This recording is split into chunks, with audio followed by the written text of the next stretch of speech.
International best-selling author Robert Bauval turned Egyptology upside down in the mid-1990s when he put forth his Orion correlation theory, the hypothesis that the three pyramids of the Giza Plateau in Egypt were laid out to mimic the three stars of the constellation Orion's Belt.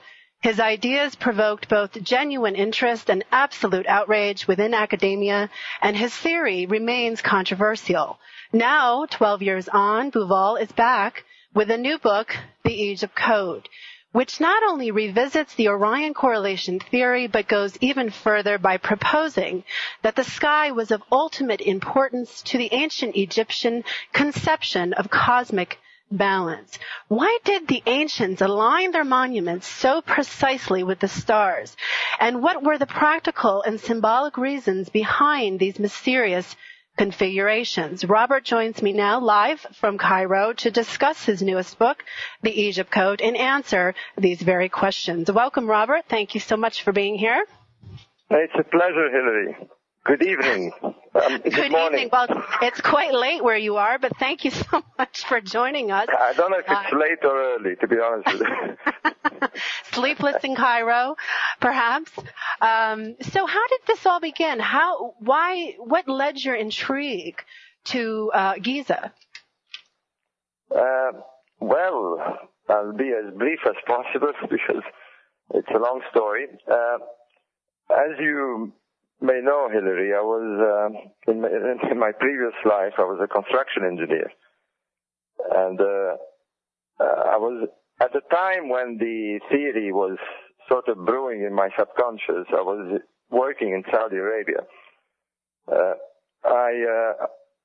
Again, as you know, I was born in Egypt, so my interest in Egyptology was very amateurish, really. But of course, being here, I had seen the pyramids as a young boy, and one of the things that had always stuck in my mind from the very first time I saw them was what I had read in books about these monuments, that they were tombs for pharaohs. Just didn't work for me. I mean, it just didn't fit what I was seeing.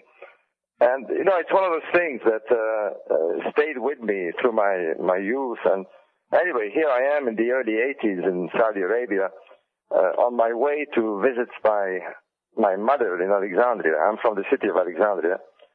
And I decided to stop overnight in Cairo. I'd like to say to your listeners that each one of us has some sort of mission in life. And oddly enough, it's very, very difficult to know what it is. Mine, I had no idea at all. And I call it the falling apple, you know, the Newtonian apple that falls on your head. Mm-hmm. And each one of us has a sort of apple hanging precariously, ready to fall on your head. And if it happens, the big question comes, you know, why is this happening? You know, why is the apple falling? Well, my apple was a picture hung on the wall of a room in the Cairo Museum. And this picture was a overhead aerial photography of the Giza pyramids. You know, the famous three Giza pyramids. I had never seen a picture from the air. In those days, I'm talking like the early 80s, there was no Google, and aerial photography was rather rare. So there was I, you know, sort of innocently looking at this photograph, and what I saw was a direct view from about a kilometer up in the air of the three pyramids. I saw two large pyramids in a diagonal alignment, and yet what puzzled me was a smaller pyramid, the so-called third pyramid, offset from this diagonal. And two questions popped in my mind. Why is it offset to the left or to the east of this diagonal? And why is it smaller? And, you know, that's it. My apple had fallen, and I decided to pursue the question. And what I did, I had an old camera with me, an Olympus OM1, in case people are interested. And I took a photograph of this photograph. And I returned to Saudi Arabia. I had it printed, and I stuck it up on my office wall and just looked at it. And the more I looked at it, the more I was intrigued and wanted to know why they had done what I called an anomalistic plan. Because it was very obvious that there was a plan here. There was three pyramids of similar geometrical shape on a site that you could see them, the three of them at once. The two larger ones were obviously laid out along a diagonal. But again, this nagging question, if there was a plan, why would they build a smaller pyramid and offset it? The smaller pyramid thing was that I had read that pharaohs were extremely megalomaniac. They wanted to show for posterity that they could build large monuments for themselves as tombs. In that case, why would a pharaoh want to advertise that he was, quote-unquote, smaller or less powerful than the others by building a small pyramid? So that didn't fit the egomaniacal vision of pharaohs. And the other thing, of course, is the offset. And I decided to pursue this. I started reading books about this, and it so happened that a friend of mine living in Saudi Arabia had just also come back from Cairo with a sort of coffee table book about Egypt, and I opened it, and it's one of those peculiar things about synchronicity. I fell on a page which showed the pyramid text, the picture of the pyramid text. These are texts written in 5th Dynasty pyramids, pyramids that immediately follow the Great Pyramids of Giza. And there was a quote, and the quote said, "The king goes to the constellation of Orion." And I thought, there you are, this thought stuck in my head. And a few days later, I found myself in the desert with friends, and one of them was a navigator. And like tonight, we got up at about 3 o'clock in the morning, except that rather than being in a small hotel room in Cairo, I was sitting on a dune, looking at the stars, and this navigator friend of mine pointed at the constellation of Orion. I had never really paid much attention to stars. It wasn't really my thing at the time. And he specifically said, look at the belt stars of Orion. There are 3 stars, very bright stars, in a row. And if you extend the line of these stars, are you still there, Hillary? Oh, yes, I'm here. Yeah. Make a few noises. I'm not sure if the lines are okay. Yeah, well, there you are. He said if you extend the line from the 3 stars backwards, downwards towards the horizon, you can find the star Sirius. And then in an afterthought, he said, well, actually, these 3 stars of Orion's belt are not quite in a row. The little one, the less bright one at the top, is offset to the left. And the proverbial penny dropped in my mind. I mean, there you are. I mean, I was looking at a star map, if you like, of what was on the ground, what I had seen in this picture. And from there on started my big quest to publish this correlation theory, as it's known, that the 3 stars of Orion's belt mimic, or rather the pyramids mimic the pattern, the layout. It's this little offset, and the smaller or less bright star mimicking the smaller pyramid. What clinched it for me was that I wrote to various Egyptologists proposing this idea, and it was apparent that nobody had heard of this. And yet I got a letter from the late Professor Edwards. He was the curator of the Egyptian department of the British Museum.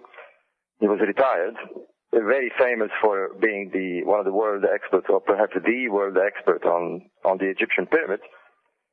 And he pointed out to me that there was indeed a connection between the Great Pyramid and Orion's belt, because a few years before, in the 1960s, an American astronomer with an Egyptian architect, Egyptologist, had been intrigued by shafts that emanate from the Queen's Chamber and the King's Chamber. I think you know of these. Yes. Inside the Great Pyramid. Let me just briefly describe this. I mean, if you look at the cross-section of the Great Pyramid, north-south, you will see 3 chambers. One is a subterranean chamber under the pyramid, but there are 2 chambers in the superstructure of the pyramid, the so-called Queen's Chamber, and above it, the King's Chamber. Mm-hmm. From the King's Chamber emanate what we call shafts. They were known as air shafts, shooting out from the north and south wall. The one of the south wall, they had worked out, these 2 scholars, that it pointed to Orion's belt at the time of the construction of the pyramid, roughly about 2500 BC. So there you are. I mean, to me, that was it. I mean, the text spoke of the king going to Orion's belt. There was a shaft pointing to Orion's belt. And I had seen a pattern of Orion's belt in the layout of the pyramid. Mm-hmm. So, with that, I got very obsessed with publishing this work. This was late 1983, and it took me another 10 years or so to finally get it out in a book form. I published in a Egyptological magazine an article a few years before, but in 1994 came the explosion when I published the Orion Mystery, and like you said, it caused one big tsunami. Yeah, it's sort of intellectual tsunami. I wasn't ready for it, to be honest. I mean, mm-hmm. I thought, I'll be lucky if a few people read it, but the BBC got hold of it, the broadcasting TV network of England, and a producer called Chris Mann decided to do a major documentary on the day of the launch of the book. So you can imagine the effect. Mm-hmm. And there was I, very innocently waiting for my book to come out, and this documentary is shown on prime time, and the next thing I knew is the milkman coming the next morning and say, are you the star man, and the pyramid? It was an amazing buzz. I mean, they called me from the BBC station an hour after the program saying that they were overwhelmed with the phone calls and faxes saying, what's this? I mean, people apparently said they jumped off their chair, and it was one of the strange moments. So there you are. That's how it all started. Well, I want to ask you, why 10,500 BC? Why would the Egyptians go through such a massive and deliberate task of building such a profound marker to mirror the sky? I'll take it from telling you or asking you, why would the cathedral builders of Europe in the Middle Ages, in the 12th and 13th century, build these amazingly large monuments, very complex structures, cathedrals, particularly in France, for example, Chartres Cathedral. 2,000 years or so after the events that they're supposed to commemorate. Now, a cathedral or a church, as we know, are commemorating the events of the Bible, and particularly the events of the Christ, of the Messiah. And as you examine those monuments, you will deduce that from the iconography, from the statues, from their design, even if you knew nothing about Christianity, that they're referring to some sort of event, a major event that occurred 2,000 years ago. Mm-hmm. Well, the same with the pyramids. I mean, the pyramids are commemorating what they call the first time when the god Osiris and his consort Isis established the beginning of pharaonic civilization, of pharaonic theocracy. They believed that these gods had descended from the star world and brought with them all the knowledge and the necessary equipment to launch what we call civilization, and that they were the first pharaohs. So the pyramids are a kind of memory device. I mean, they established there forever the beginning, the great beginning of the pharaonic civilization. It's a kind of message. But it isn't simply that. And perhaps I should explain why suddenly we're talking about 10,500 BC, this beginning, mm-hmm. rather than the date that Egyptologists say the pyramids were built, which is 2,500 BC. So can I do that? Yes, please. Well, it is true that the pyramids, or at least the larger parts of the pyramids, are built in 2500 BC. I'm pretty convinced of that. So I'm pretty sure that the Egyptologists are quite correct in giving it that date, 2500 BC.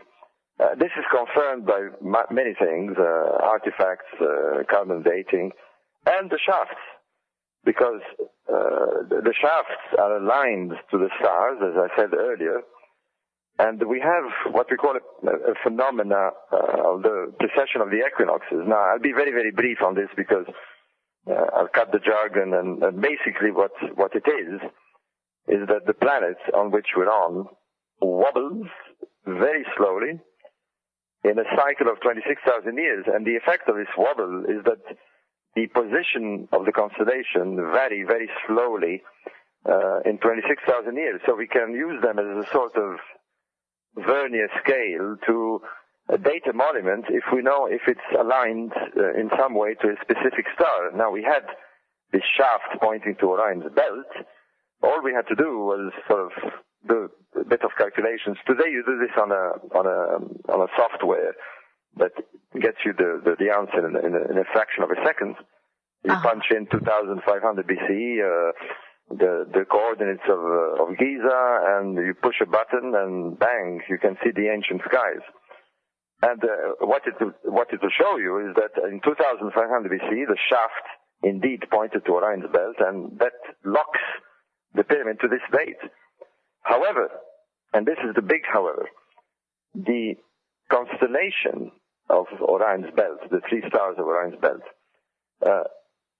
make an angle, a kind of diagonal angle, if you can imagine that, relative to the Milky Way, which in the pyramid text is associated to some sort of Nile in the sky, or a cosmic Nile. And the angle they make is exactly the angle that the pyramids make relative to the Nile. So the picture of a correlation is really very impressive, because not only they correlated the belt stars to Orion, to the pyramids, but they correlated them in such a way so that the pyramids are placed relative to the Nile the same way that the stars are to the Milky Way. So really you have a very, very striking correlation there. But, and that's a big but, the angle that the stars make as they cross the midpoint of the sky, what we call the meridian, where the shaft is pointing, is not the same as the pyramids on the ground. And this was the big one. I mean, everything worked, everything was fine, and the correlation was perfect.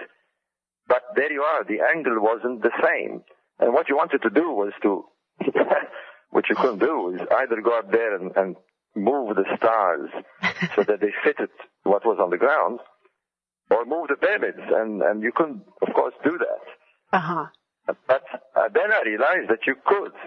What you could do is move the stars if you change the date. And that's the big leap in research, you know. And there you are. I mean, I'm faced with a whole congregation of Egyptologists and philologists and archaeologists and just about every ist you can imagine, saying the pyramids are built in 2500 BC.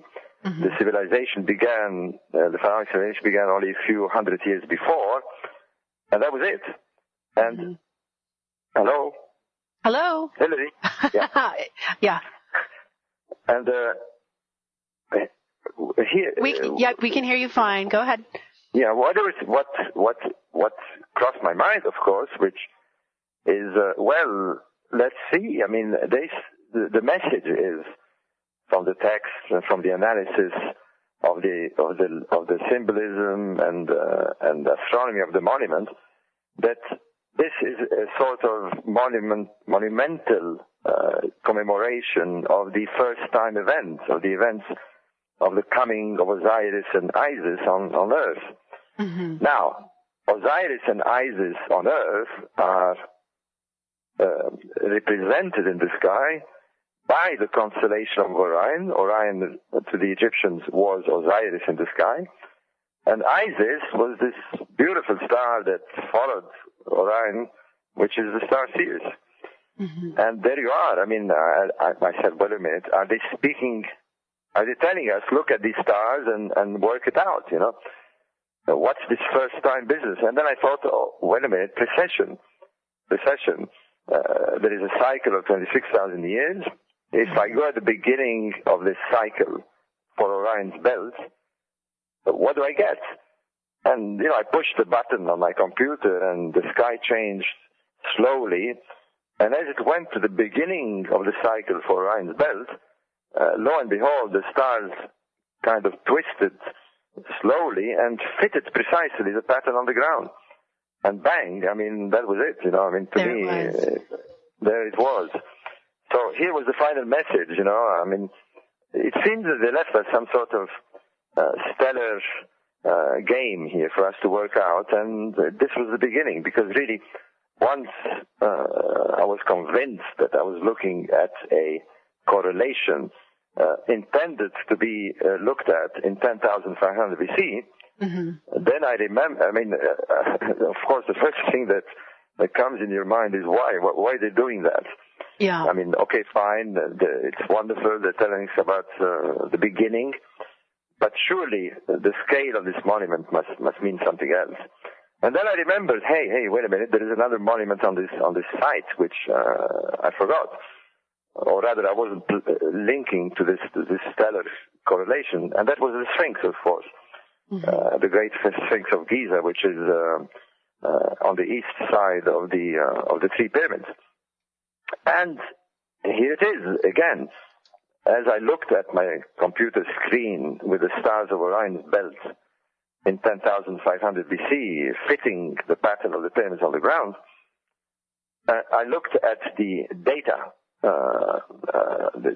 that the computer gave me, and it said 18 hours. Now, I don't want to, again, talk jargon here. 18 hours mean that what I was looking at was the time of the spring equinox. And so, wait a minute, spring equinox, the sun rises due east, the Sphinx looks due east. So is the message saying, look at the due east and in alignment with the Sphinx? So I turned my attention to the Sphinx. I looked due east at the precise time when Orion's belt is in correlation with the pyramids. And what do I see is indeed the sun rising at the time of the spring equinox due east.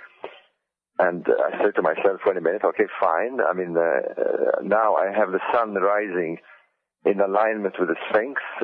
What else? I mean, let's pursue this strange treasure hunt. And then, you know, because I knew, of course, by that time a lot about the sky and the stars, I said, wait a minute, there are stars behind the sun, which I can't see. And as I pressed the button on my computer saying, darken the sky so I can see what's behind, I saw the constellation of Leo.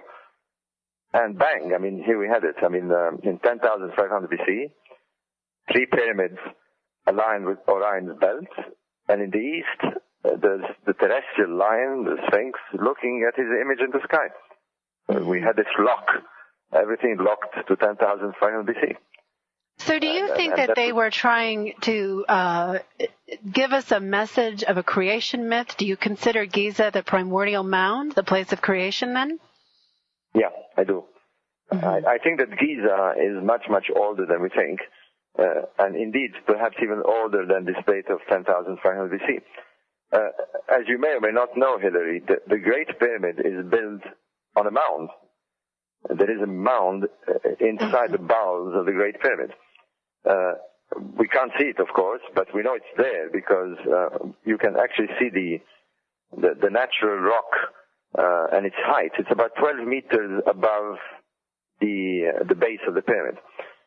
So as you descend into the descending corridor going to the underground chamber, you can actually see the edge of this mound. I mean, it's well known in Egyptology. So this mound was there since time immemorial. And of course, carved deep inside this mound is the subterranean chamber. And many of us now, and I say us because I'm working with the geologist Robert Schoch. You know Robert Schoch of the Boston University. He's the one who analyzed the erosion of the Sphinx to conclude, like I did, but using geology, that the Sphinx is a much older monument. And so, of course, Robert and I are getting together now because he believes, and we arrived at this quite independently, he with geology and I with astronomy, that the underground chamber of the Great Pyramid is in fact a much, much older monument, and that the Great Pyramid, in a sense, caps it, sits on it, to protect it, in a sense. And so we have there a monument probably from the origins of Egyptian civilization, on which the pyramid sits, and finalizes this great project that they had in mind to build a marker, to build a memorial, a message there. But having said this, there is all this business about, well, why would they bring pharaohs there and put sarcophagi, and Egyptologists think that they're tombs and that they performed rituals for the king's resurrection. And this is where it becomes very, very interesting. Shall I proceed there, Hillary, or if you want to ask something else? No, please, go ahead. Yes. Okay. Well, thanks for giving me the floor. Please interrupt me because, I'm a writer. Well, Robert, what I'm interested in, too, is it just seems like such a grand undertaking. And so I'm curious, and I've always been curious, and one of the reasons that draws me to Egypt also, I've been as well, is that it just when you're there in the presence of the pyramids and you're standing there, you just feel your humanity. And you're so in awe of the grand, architecture of the entire complex. It just really feels like it opens up even, gateways within yourself, within your own higher consciousness, within, and so I've always been drawn to why they would go through such elaborate means to align their temples to those specific stars.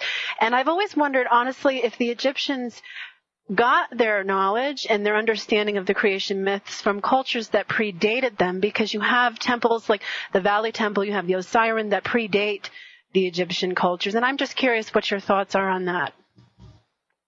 Hey, wait a minute. I'm supposed to be the writer. What an amazing composition you made. Are you reading something or it just comes off your head? No, it just pops in my head. Well done. Okay, well, that's the question I was hoping you'd ask, because indeed,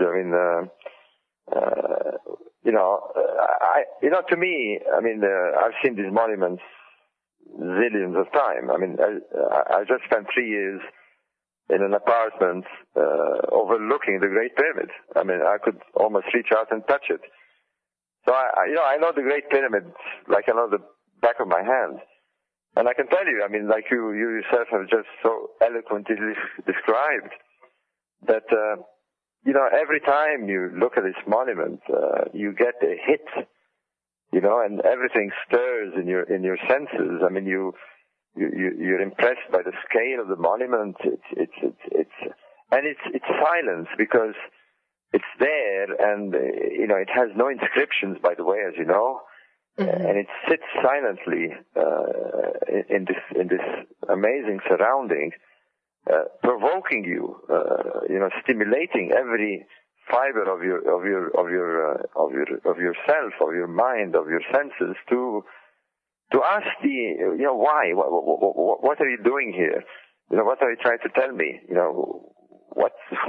You shouldn't be here. You're too big, you're too large, you're too perfect. And that's what it does to me all the time. I used to go on my balcony and with a cup of coffee, and it hits you. And of course, it hits you in so many different ways. It depends, what's your frame of mind? Is it sunset? Is it sunrise? What's in your thoughts? So really, it's there to provoke human beings to ask the big primordial questions, because ultimately, what's provoking you to ask is the questions that we have or should have, the questions the ancient Egyptians had, and the questions that civilization and humanity will have perhaps forever. Who are we? Where do we come from? Mm-hmm. What are we supposed to do here? Do you think that they're asking us? Do you think that they're asking us, Robert, to look to the stars? Yeah, indeed. I mean, look. I mean, I don't want to get too metaphysical here, but I remember always the great phrase of Carl Sagan, the Eurocosmologist, the late Carl Sagan, who said, "We are star stuff," and that's what we are. I mean, we literally are made from star material. I mean, some star billions of years ago exploded somewhere, and we're it. I mean, we're the result of this explosion of a bit of a star that formed the solar system, the Earth, this billions of years of evolution, and we are star stuff become conscious, Hillary. I mean, that's what we are. I mean, if we were to define ourselves, and perhaps we're supposed to find out where did we come from. Who are we? Because that's it. I mean, if anything matters is to answer these questions. The rest is just existing and having fun. I'm all for that, but I mean, really, we as a civilization have begun to forget that we're meant to ask these questions and pursue this great mission of the human race. The Egyptians didn't. The Egyptians knew intuitively. I mean, there's something else about us as star matter, is that we have a lot of wonderful faculties, and we think that if we can't explain something scientifically, then it doesn't exist. But we have a faculty that we call intuition, we call inner knowledge, and the Egyptians used it to its fullest capacity, and maybe they were able to answer these questions long ago. Maybe they did know, and maybe they're telling us in such a dramatic way, we left you the knowledge. Mm-hmm. So to ignore this possibility, and to treat them as tombs, and to go and take photographs and not pursue the ultimate message of these monuments, to me is a sin. I mean, these people have put such a tremendous effort. It's so obvious when you're there, and they would probably laugh or be so sad that we call them tombs, rather than call them their penultimate expression of their beliefs and perhaps their knowledge. So that's what they're about, Hillary, and every one of us has a duty, in a sense, to pursue these questions. Because if only one of us comes up with the answers, then the mission of humanity has been achieved. Mm-hmm. What's the point of all this if we never find out who we are and what we're supposed to do and where do we go? Why do you think... I've gone metaphysical. You got me talking.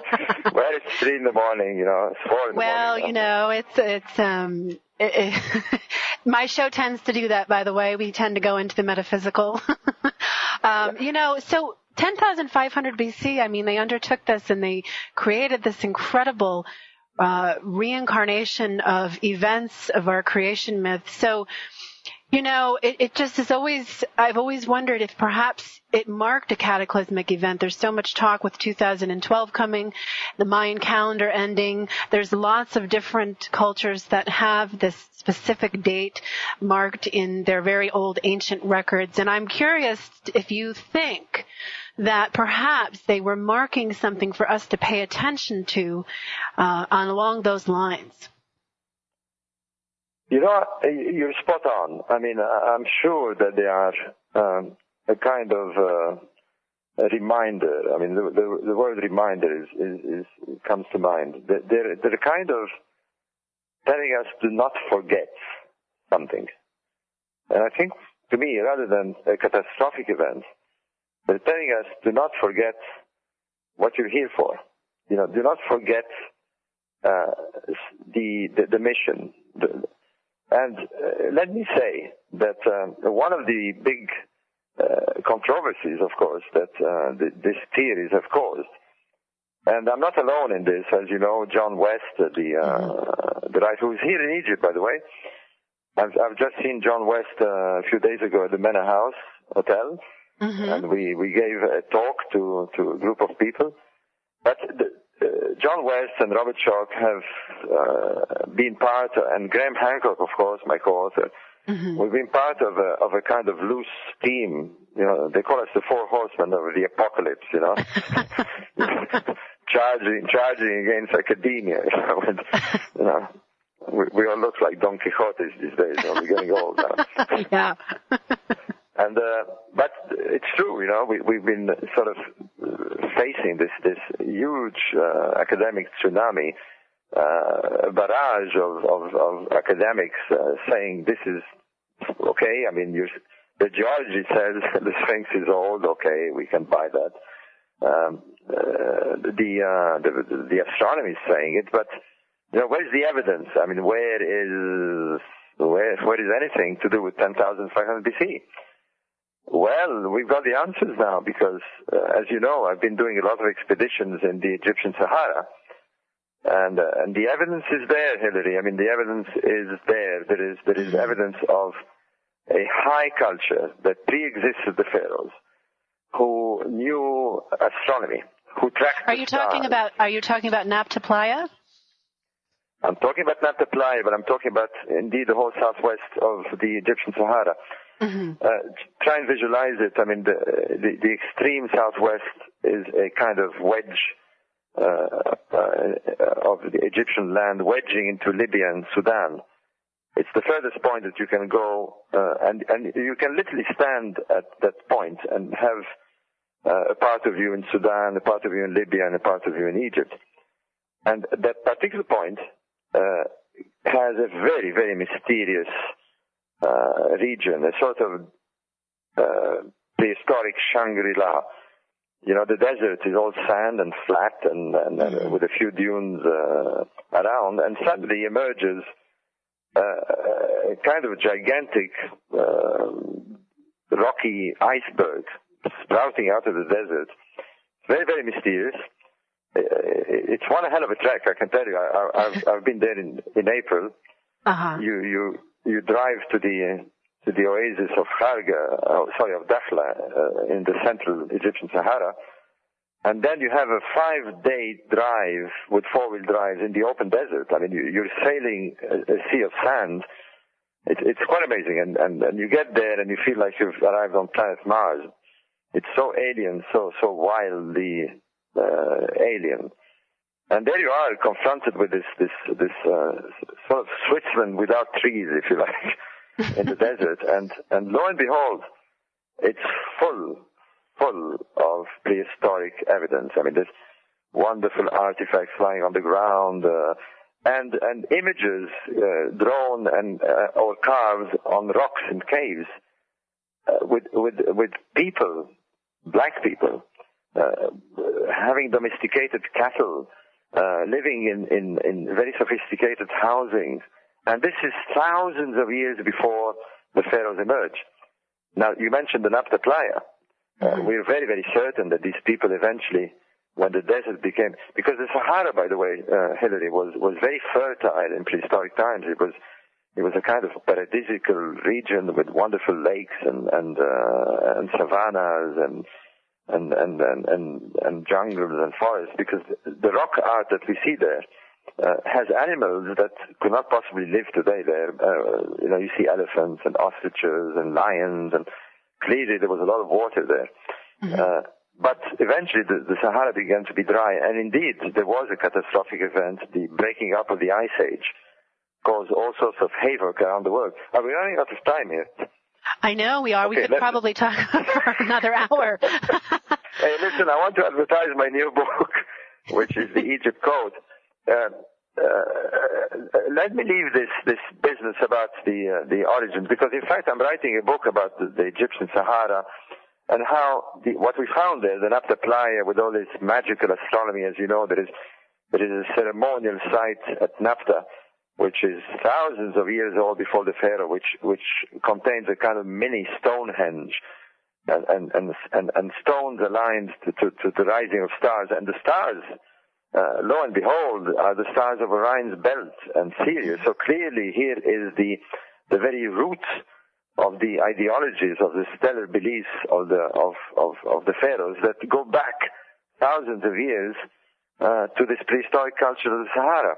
So I want to leave that just to say that I'm writing a book called Black Genesis for obvious reasons. I believe that the genesis of the pharaonic civilization comes from black people, very mysterious black people. I'm calling them the star people because everything about them has to do with the stars. It's fascinating. Mm-hmm. And I'm writing this book with Thomas Brophy, the astrophysicist, who has come with me on an expedition to the Sahara, has seen all that, and is absolutely fascinated. And we've just signed a contract with an American publisher to publish Black Genesis. It'll be out next year, and I hope to be talking on your radio, Hillary. I hope so, too, because, in fact, Robert, there's some interesting research out there that the face of the Sphinx is actually a black African woman. You got it there. You got it. And I would love to have you back on to talk about that. It's also interesting that the Zulu shamans have a creation myth of their own, that the life began with planet Mars and that beautiful women were placed on a ship, which they pronounced Merkaba, and interestingly enough was very similar to the Hebrew word Merkaba, which means the divine vehicle used by angels to visit human creation. Angels are higher intelligence. So it's really interesting how all of these things combine to ask us to look upwards, to question our beginnings. Yeah. I leave all that to you. I mean, the way to really get this thing off the ground in a big way is to play the game and to fight the battle using the turf of those who are opposing it. And so Robert Schoch, Thomas Brophy, Graham Hancock, myself, John West are winning ground here. And let me tell you, there is a tsunami coming their way now. The tables are turning. The evidence is so overwhelming that there was indeed a prehistoric, pre-Diluvian, perhaps magnificent culture that found its way in the Egyptian Sahara. They probably came from Central Africa, established for thousands of years a base, evolved wonderfully and knew the stars, and may indeed have known their origins in the stars, and finally settled in the Nile Valley, and the result of all this is all these wonderful temples and pyramids. And they've left us a message. They've left us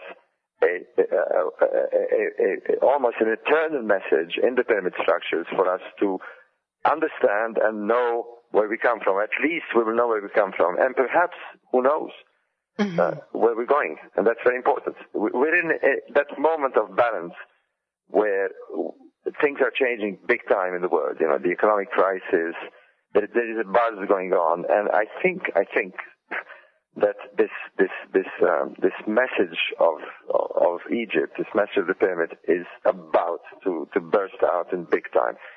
So I'm keeping my fingers crossed. I'm bringing all these people together.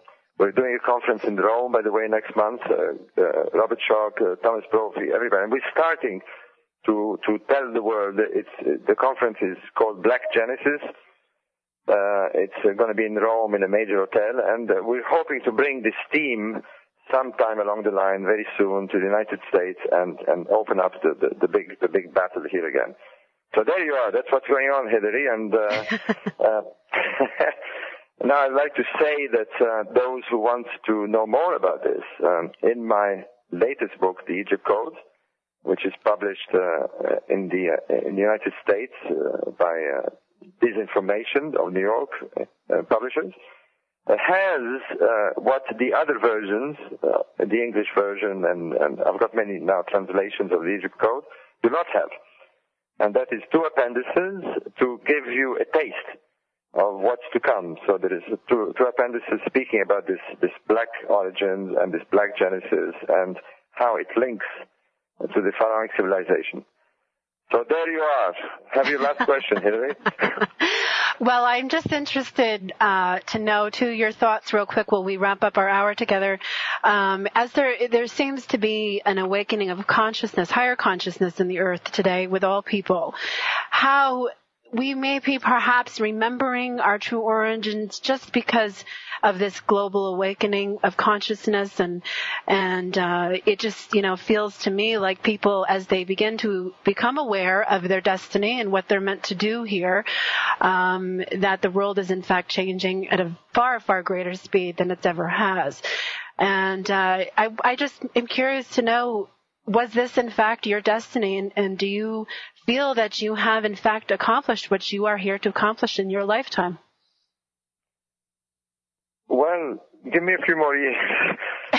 I'm not ready. I'm ready to pack up and go yet. But indeed, I mean, I'm very grateful to the universe for having given me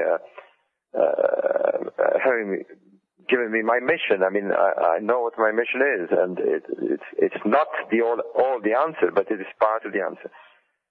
My mission is to focus on these monuments. I've studied them for 30 years, and it's paid off. I mean, something wonderful is coming out of there, and it's changed me. I mean, I'm a very different human being from where I started. I'm looking. I'm seeing myself in a very different light.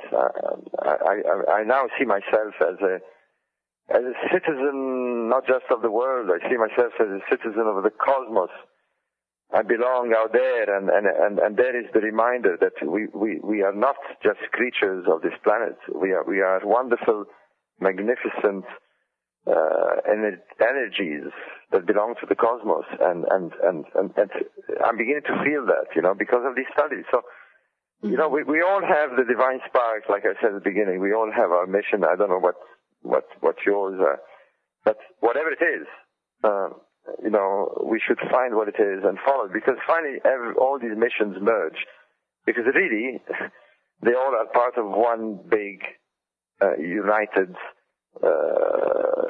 mission, which is the mission of humanity. And indeed, I mean, like I keep saying to everybody, I mean, I feel that we're approaching a time when there is going to be a major shift, a shift that's going to take us away from a maddening rush towards self-destruction by being focused on material gains and a mad technology that's taking us nowhere, and start focusing again on our spiritual mission. Mm-hmm. We forget this, and we need to be reminded, and this is what these pyramids are doing. Wake up. You have a spiritual mission, and you have a spirit, and the spirit is eternal, and nurture it now. I mean, come on, guys, it's time to do it. And I think that's what's happening, and one feels it, with the American elections, with the movements that are going around the world, and eventually it will reach, hopefully, a kind of mass effect where the shift is going to occur globally. But it begins with people like us, to start talking about it and start spreading the word until finally we sit down and say, okay, we've gone too far with on the wrong track here. Let's get back on track. Let's realign ourselves to the stars. That's how I see it. True words of wisdom. Thank you so much, Robert, for joining us all the way from Cairo. It was a pleasure, Hilary. Good luck with all you do. And I look forward to seeing your group in March. Yes, we look forward to seeing you I think as well. We're kind of... By the way, we're crossing paths at the Sphinx, I think. I think around so. Equinox time. You are. The spring equinox, the moment of creation, will be there, all of us, and let's have some good talks there. Okay, yes. Hilary, thanks. Excellent. Thank you so I'm going to try and get a bit more sleep. Thank you. Ciao. Thank you.